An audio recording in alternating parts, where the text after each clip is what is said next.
우리에게 주시는 하나님의 말씀은 전도서 4장 7절에서부터 12절까지의 말씀입니다. 전도서 4장 7절에서부터 12절까지의 말씀입니다. 구약 성경 952면입니다.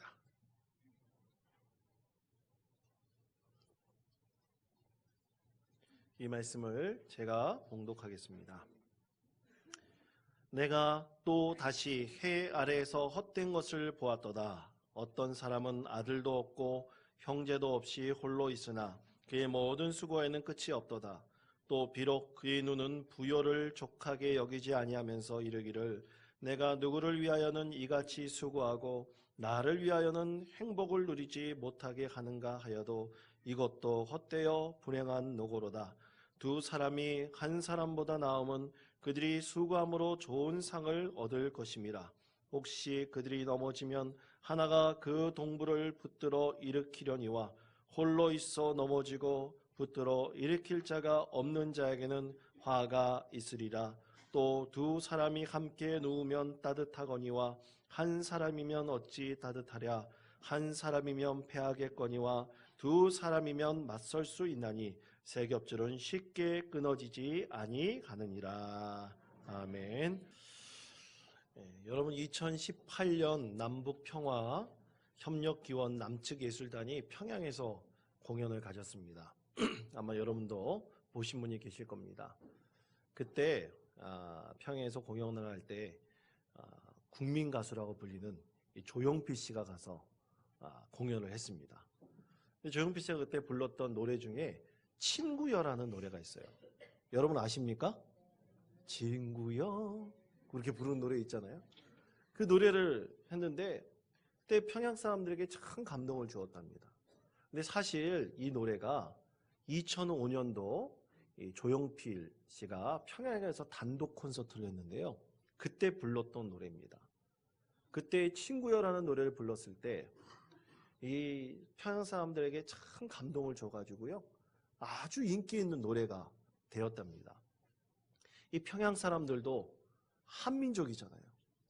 여러분 우리나라 사람들도 친구 관계가 굉장히 중요하죠. 사람들 관계가 굉장히 중요합니다.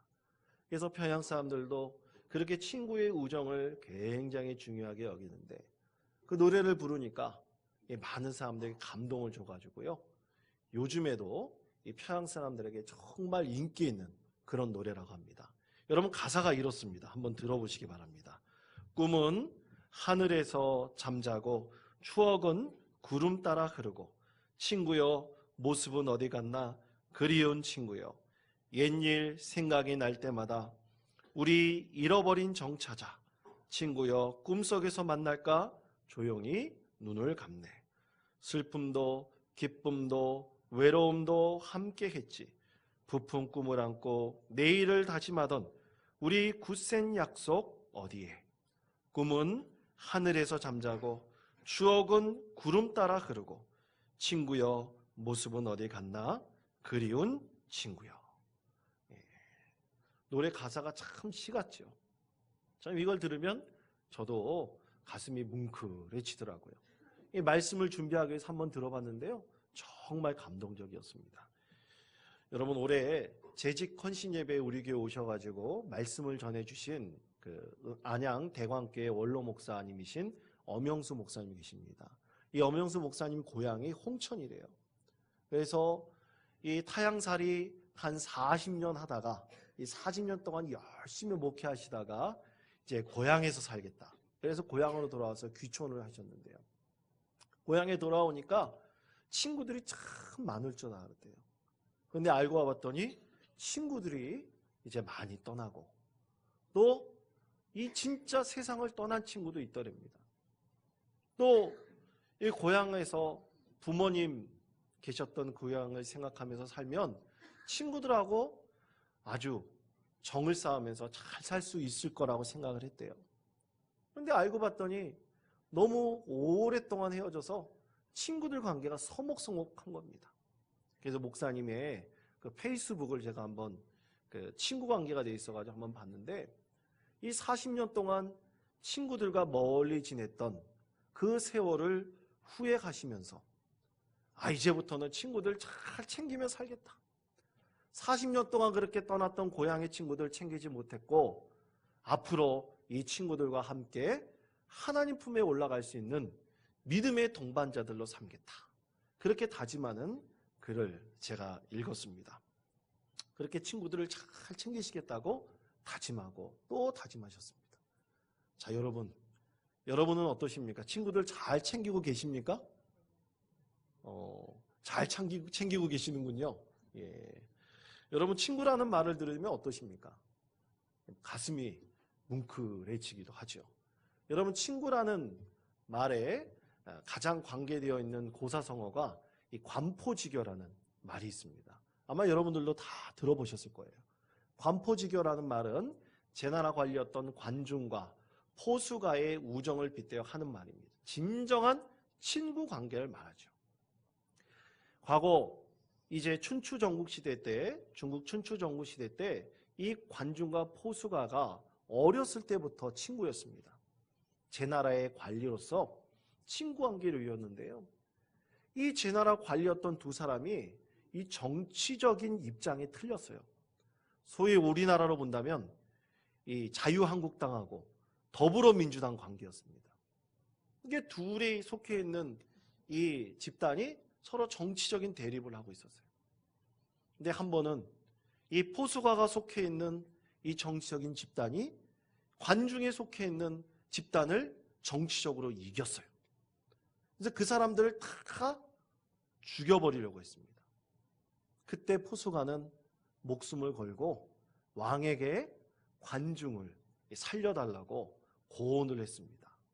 관중을 살려주면 나중에 관중이 이 나라를 위해서 크게 쓰임받을 것이다. 그 임금이 그 얘기를 듣고 관중을 살려주고요. 이제 재상으로 임명을 했습니다. 근데 나중에 정말 이 제나라를 춘추 전국 시대에 패권을 장악하는 첫 번째 나라로 공을 세웠던 사람이 바로 이 관중이 되었습니다. 나중에 관중이 이 사람들에게 자기 친구인 포수가에 대해서 이렇게 얘기를 했대요. 예전에 내가 가난할 때 이 포수가와 함께 장사를 했는데 내가 더 많은 이득을 가져갈 때 포수가는 한 번도 나를 비난하지 않았다. 왜냐하면 내가 가난하다는 것을 알고 있었기 때문이었다. 또 내가 벼슬에 3번 나갔다가 3번 떨어졌다. 그런데 포수가는 나를 한 번도 비난하지 않았다. 왜냐하면 아직 때가 아니라는 것을 알았기 때문이었다. 또 내가 전쟁에 나가서 도망간 적이 있었는데 포수가는 나를 겁쟁이라고 욕하지 않았다. 왜냐하면 내가 모실 노모가 있다는 것을 포수가는 너무나 잘 알고 있었기 때문이었다. 늘 나를 인정하고 격려하고 존중해줬던 사람은 내 친구 포수가였다. 그렇게 고백을 했답니다. 여러분, 친구란 바로 이런 관계죠. 친구가 동업을 할 때 내가 더 많은 것을 가져가려고 싸우고 대립하는 것이 친구가 아니라요. 비난하는 것이 친구가 아니라 부족한 것이 있더라도 그 친구를 인정해주고 격려해주는 것. 그것이 진짜 친구입니다. 이 관중과 포수가의 관계 같은 것. 그것이 진짜 친구이죠. 그런데 성도 여러분, 우리는 이 세상적으로 친구를 관계를 맺을 수 있지만 우리는 더 나아가 이 세상적인 진정한 친구 그리고 그것과 더불어 영적인 친구를 관계를 맺어야 됩니다. 소위 말해 영혼의 친구이죠. 자, 그렇다면 영혼의 친구는 뭡니까? 영혼의 친구는 이 세상적으로 진정한 친구를 뛰어넘어서 그 친구의 복됨을 위해서 늘 중보기도해 주는 친구입니다. 그리고 영적인 은혜를 함께 나누는 친구입니다. 나의 부족함을 알고 나의 못난 것도 알고 나의 잘난 것도 너무나 잘 알면서 서로 하나님 나라를 위해서 기도하고 애쓰고 소망하면서 이 세상에서 천국 가는 그날까지 영적인 은혜를 함께 나누고 교제하는 영혼의 친구, 그것이 우리 교회 그리스도인들이 맺어야 될 영혼의 친구 관계입니다. 하나님께서 그런 관계를 원하고 계십니다. 자, 그렇다면 여러분, 우리는 세상에서 이런 진정한 친구뿐만 아니라 영적인 친구 관계를 어떻게 맺고 있습니까? 여러분, 그렇게 교제하는, 참으로 은혜를 나눌 수 있는 그런 친구를 지금 삼아가고 있습니까? 오늘 말씀은 인생의 목적을 어디에 두고 있느냐에 대한 하나님의 말씀이에요. 아주 먼 옛날, 아주 먼 곳에 누구와도 견줄 수 없을 만큼 참으로 지혜가 있는 한 왕이 있었는데요. 그는 전 세계를 돌아다니면서 이 세상에서 참으로 좋은 일이 무엇인가, 지혜로운 것이 무엇인가, 그렇게 갈구하면서 이 세상을 돌아다녔습니다. 그래서 영웅이 되었고요. 또 많은 업적을 쌓았습니다. 많은 부도 누리게 되었습니다. 그렇게 열심히 살고 많은 업적을 쌓고 그렇게 부를 누리게 되었는데요. 그런데 자기가 그렇게 업적을 쌓고 부를 누리고 이런 것들이 이 세상 인류를 위한 것이 아니고 자기 자신만을 위한 것이었다는 것을 깨닫고 그는 큰 고통에 빠집니다. 지금까지 살았던 인생이 너무나 허무하던 것을 깨닫게 돼요. 그러면서 그가 오늘 말씀 가운데서 자신의 욕망을 채우고 이런 허무한 인생을 살았던 자기의 인생을 회고하면서 쓴 하나님의 말씀, 그것이 바로 전도서입니다. 그래서 전도자라는 별칭을 가지고 있습니다. 그런데 여러분, 그가 이렇게 인생의 허무함을 느낄 때 찾았던 대상이 있어요. 그게 누굽니까? 바로 하나님이었습니다.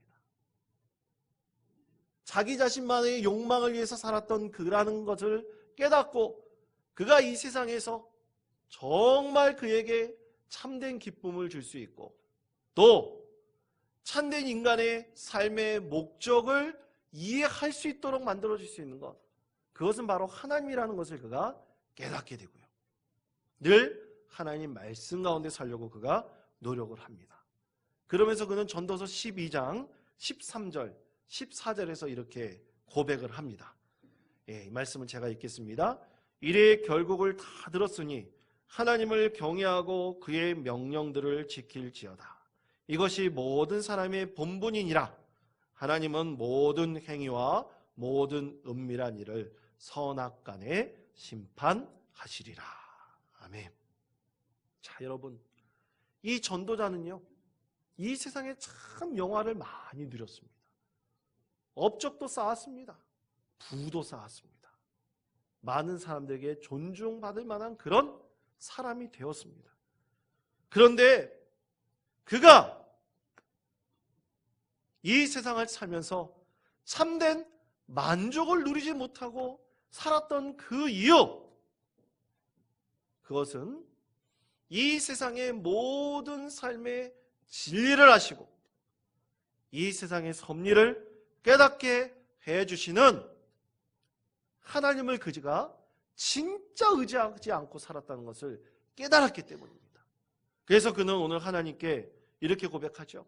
아까 전도서 12장 13절에서 이래의 결국을 다 들었으니 하나님을 경외하고 그의 명령을 지킬지어다. 이것이 모든 사람의 본분이라. 그가 깨달은 것이 바로 이것입니다. 하나님과 안에 둘 때, 하나님과 함께 하나님 말씀 가운데 살아갈 때, 이 세상에서 유한한 인간이 죽음을 넘어 진정한 인생의 의미를 발견하고 깨달을 수 있는 것, 진짜 행복이 무엇인지 알 수 있는 것, 그것은 바로 하나님을 경외하고 하나님 말씀을 지키는 삶이다. 전도자는 그것을 온전히 깨닫습니다. 그래서 오늘 말씀은 하나님을 경외하고 하나님 말씀을 따르는 것이 사람의 진짜 본분이다. 그는 그렇게 고백을 하죠. 그리고 그렇게 하나님 잘 섬기고 하나님 말씀을 듣는 것이 인생의 본분인데, 이때 함께 나눌 수 있는 영적인 교제를 하는 그런 친구, 그런 친구를 갈망하는 마음을 오늘 말씀 가운데 비추고 있습니다. 여러분, 전도서 4장 8절 말씀, 오늘 말씀을 이 8절 말씀 좀 깁니다. 우리 다 같이 한 목소리로 이 말씀을 봉독하겠습니다. 시작.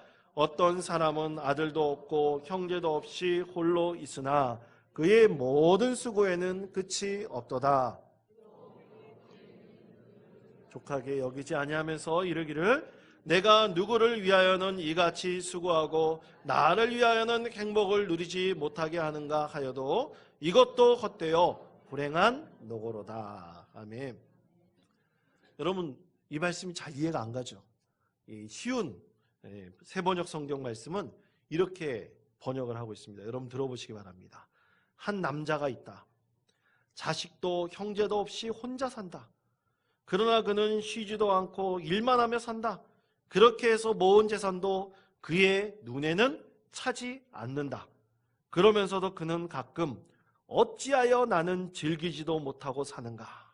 도대체 내가 누구 때문에 이 수고를 하는가?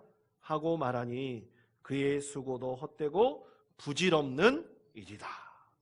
이런 뜻입니다. 열심히 일을 하고 돈을 벌었는데요, 누구에게 줄 사람도 없어요. 오히려 열심히 일하다 보니까 누구에게 주고 누구에게 베풀 사람도 없는데 더 욕심이 생기는 겁니다. 더 욕심이 생기니까 더 열심히 일하고 더 돈을 탐하는 거예요. 그런데 이렇게 살아가는 사람의 수고가 얼마나 헛된 것인가. 전도자가 그렇게 깨달은 겁니다. 자, 여러분, 자신이 얻은 기쁨을 함께 공유할 수 있는 사람이 없다면 여러분 얼마나 슬플까요? 여러분, 기쁨은요, 많은 사람들과 나눌 수 있을 때 기쁨이 배가 됩니다. 자기 혼자 기뻐하는 건 이상한 사람이에요. 정신 나간 사람입니다. 내가 조그만 것, 기쁨이 있을 때 함께 그것을 기뻐하고 나눌 수 있는 그런 진정한 영적 교제를 나눌 수 있는 사람들이, 많은 사람이 이 세상에서 정말 행복한 사람입니다.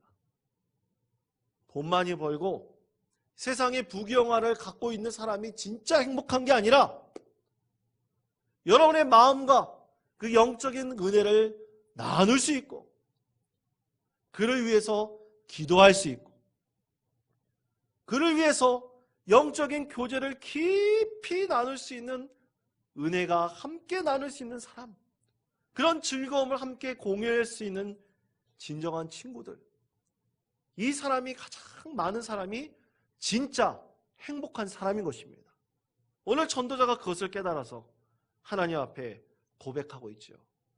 그래서 예수님께서 말씀하셨어요. 두세 사람이 있는 곳에 내가 함께 있을 것이다. 믿음의 친구들이 함께 있는 곳에 두세 사람이 있더라도 하나님 주님께서 함께 계신다고 말씀하셨어요. 그렇게 영적인 은혜를 함께 나누는 사람들이 있는 그곳에 예수님께서 계신다. 그 가운데 은혜를 충만하게 누리게 만들어 주심을 우리 주님께서 말씀하셨습니다. 그래서 여러분, 구역 예배가 정말로 소중합니다. 그리고 성경 공부할 때 영적인 은혜를 나누는 그 성경 공부 모임이 정말로 좋습니다. 여러분, 그 안에서는 우리의 고민과 우리의 아픔을 함께 나눌 수 있잖아요. 그리고 그 사람이, 우리 진정한 영적인 교제를 나누는 우리인 영적인 친구들이 하나님 앞에 잘 되기를 진짜 축복하고 기도할 수 있잖아요. 비난하고 욕하는 것이 아니라 그들의 잘됨은 함께 기뻐하며 함께 은혜를 충만하게 나누고 위로할 수 있지 않습니까? 그것이 진정한 우리 인생의 행복이죠. 여러분, 오늘 남성교회 친선 모임이 있습니다.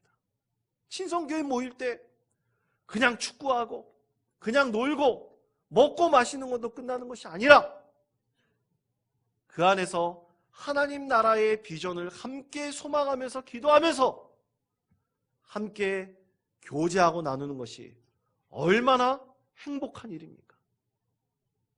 하나님께서 그것을 통해서 우리 가운데 은혜를 베풀어 주시는 것입니다. 저는요, 연세가 지긋이 들어가시는 분들이 모여서 영적인 교제를 나누는 그것을 보면 참 흐뭇합니다.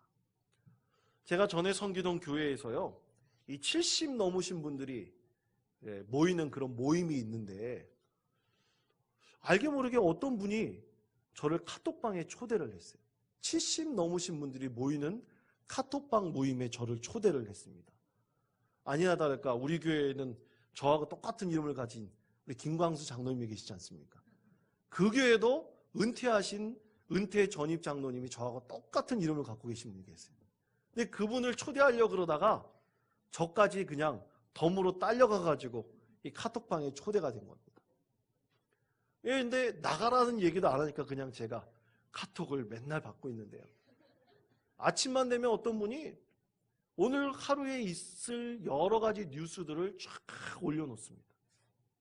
또 어떤 분은요, 자기가 기쁨과 은혜를 받은 것을 함께 거기다 나누도록 올려놓습니다. 또 어떤 분은요, 나에게 이런 좋은 일이 있다고 소식을 알려줍니다. 어떤 분은 아픔이 있는데 기도해달라고 그 소식을 알려줍니다. 그거를 봤을 때 참 그분들이 나누는 영적인 교제가 너무나 좋구나, 너무나 은혜롭구나 라는 것을 깨닫게 돼요. 참 이런 분을 보실 때 우리 하나님께서 얼마나 흐뭇해 하실까, 그런 생각을 하게 되면서요, 제 마음도 편안해집니다. 참 기쁨을 얻게 됩니다. 여러분, 저는 종종 성도들로부터 목사님 이런 걸 기도해 주십시오, 그럴 때마다 참 마음이 흐뭇합니다. 또 성경 공부 모임에서요, 이제 매일같이 한 두세 분 정도 그들이 내어놓는 중보기도를 이렇게 카톡방에 올려놓습니다. 이 SNS가 그런 면에서 좋더라고요. 이 카톡방에 올려놓으면 단 5분이라도 그분들을 위해서 기도를 합니다. 여러분, 그렇게 두세 분 성도들이 그 기도점을 가지고 기도할 때 사실 마음이 얼마나 만족스러운지 몰라요. 오히려 기도할 때 그 기도를 통해서 나에게 은혜를 주시는 것입니다. 그것이 바로 하나님의 은혜인 것입니다. 그러므로 사랑하는 성도 여러분, 여러분의 영적 동반자들과 그런 영혼의 친구들과 함께 깊이 교제하십시오. 많은 영혼의 친구들을 삼으십시오. 그리고 그들과 함께 하나님의 은혜를 나누십시오. 기쁨을 누리십시오. 하나님께서 여러분 가운데 진정한 행복을 더하여 주실 것입니다.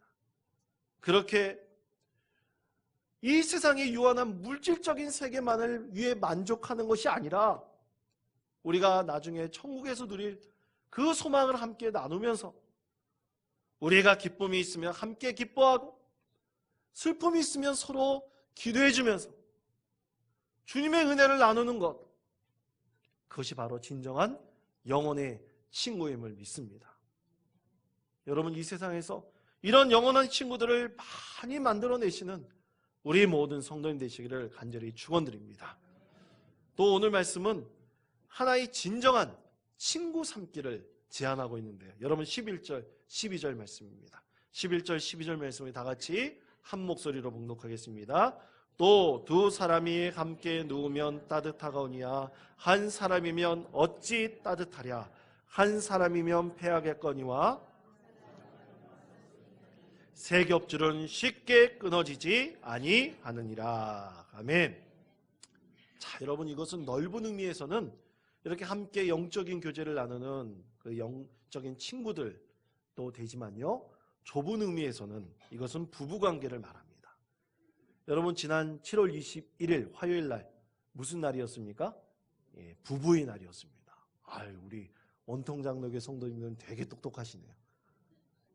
이 부부의 날이었는데요, 제가 이 부부의 날을 생각하면서 과연 부부는 어떤 존재일까?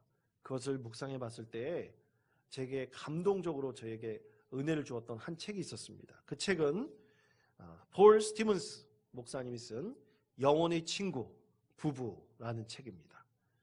이 폴 스티븐스는 책에서 부부는 진정한 영적인 동반자이며 그리고 결혼 생활은 그리스도인의 인격을 다듬는 학교가 되고 그리고 지극히 거룩한 학교다. 그는 그렇게 주장을 합니다. 우리의 인격을 다듬는 학교이고 거룩한 학교다. 자, 그런데요. 여러분, 우리가 아내와 남편이 서로의 기도 제목을 나누고 한번 기도해 본다고 생각해 보세요. 여러분 기도 제목을 나누고 서로 기도해 본 적 있으십니까? 부부에 되신 분들이요? 여러분 그러면 남자들은 보통 낯간지럽다고 생각을 해요. 그 기도를 나누냐? 아내만 기도하면 되지. 그런데 여러분 부부가 함께 서로의 기도 제목을 나누고 그리고 아내는 남편을 위해서 남편은 아내를 위해서 여러분 한번 기도한다고 생각해 보십시오. 그 기도가 얼마나 은혜롭겠습니까? 얼마나 복되겠습니까?